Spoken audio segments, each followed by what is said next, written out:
Yo, what up, YouTube? What up, boxing fans? Shout out to Boxing Socialist. I was on their, their public chat room, and basically, they talk boxing all the time over there.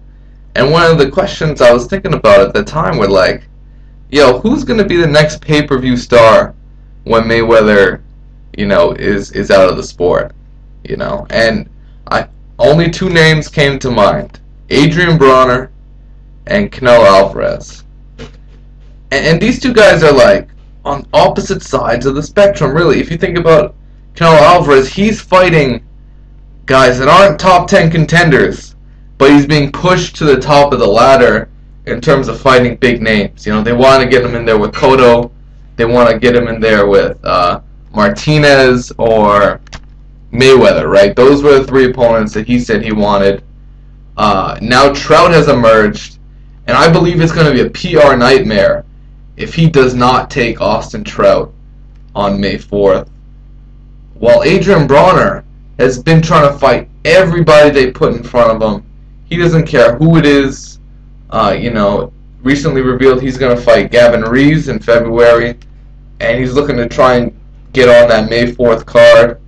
Adrien Broner is really a star in the making after his complete demolition knockout victory of Antonio DeMarco.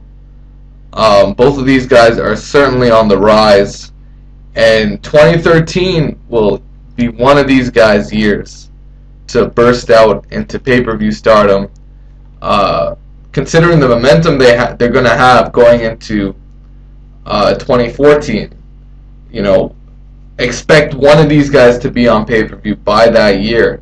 But the question, I think, is who's going to be on pay-per-view?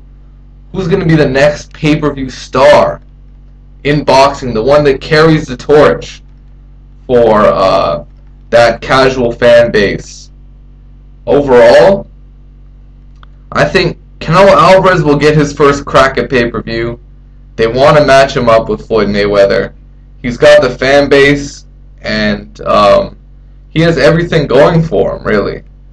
All he needs to do is beat Austin Trout. I think that's just the one obstacle he needs to prove. Like, that's that test he's got to pass before he hits pay-per-view. And if he can do that, he's going to be on pay-per-view against Floyd Mayweather in September. There's no doubt in my mind. But he needs to take Austin Trout, or else he will be forever criticized by ducking, top 10 contenders in his division before making himself a big name on pay-per-view. Whereas Adrien Broner is doing things the right way. He's, taking his time.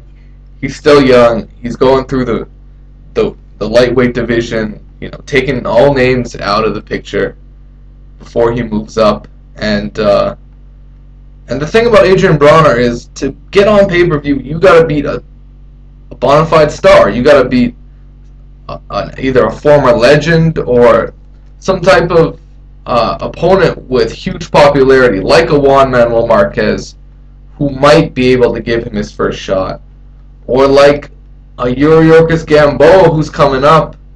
I think those are really his two main opponents. I don't think we're going to see Broner versus Pacquiao. I don't think we're going to see Broner versus Mayweather, right? So it's got to be Marquez, or it's got to be like a Gamboa if he can get his name up. That's how I think Adrien Broner becomes a pay-per-view star, unless he just goes up in weight again and again. Like, if he can cross over out of the 140-pound division and go to 147, he could definitely make pay-per-view money there. But he's got to beat the best guys at that division. Maybe considering Robert Guerrero is going to be fighting Mayweather, that's a speculation. If Robert Guerrero loses, maybe Adrien Broner is going to pick up on that and whoop on Robert Guerrero's ass. Who knows? But overall, I see Canelo Alvarez making pay-per-view first, but will he stay there is the question. It all depends if he gets exposed by Austin Trout or not. And I think he's got a very good chance of being exposed by Austin Trout. Overall, I think the long-term star will be Adrien Broner, but short-term pay-per-view numbers, and I'm talking about big numbers, will go to Canelo Alvarez if he can get a shot at Floyd Mayweather. For now, it is what it is, guys. Peace out, take care.